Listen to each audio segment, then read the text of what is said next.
So before I continue, I just want to thank DK. He wrote me with some fantastic questions this week.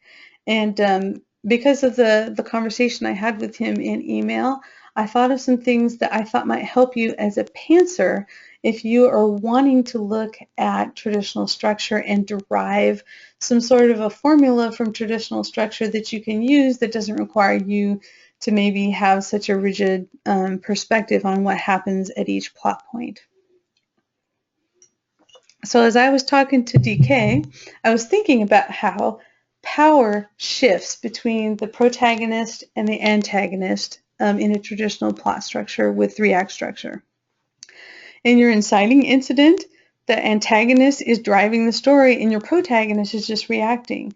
That changes. First plot point, the protagonist tries to be proactive. He takes control or she takes control, and then the antagonist has to react to what the protagonist is doing.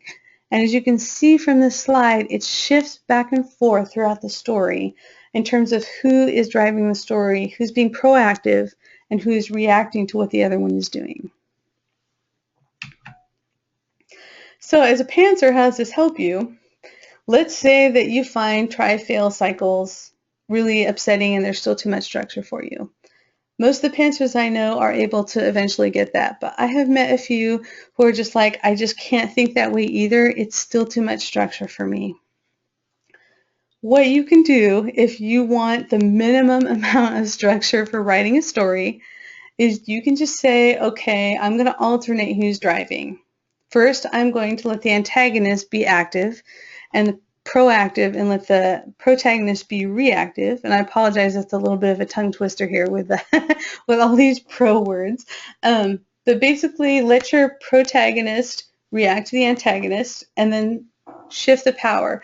Let something happen. Let your protagonist do something that puts the reins in their hands and let them drive the story for a little while. And your protagonist is going to get themselves into a confrontation with the antagonist if they're doing that.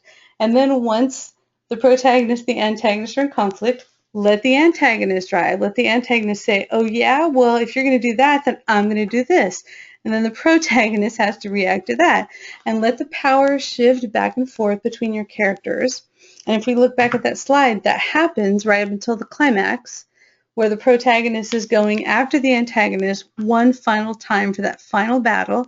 And then in your resolution, the struggle is resolved and the meaning of the story becomes clear. So I just want to point out when we're talking about proactive and reactive. Proactive doesn't mean winning. Proactive just means that you're actively taking action towards your goal.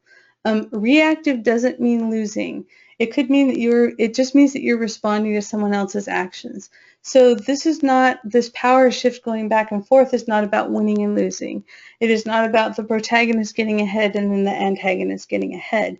It is just about one of them proactively working towards their goal and the other one having to deal with the consequences of the other one taking action toward their goal.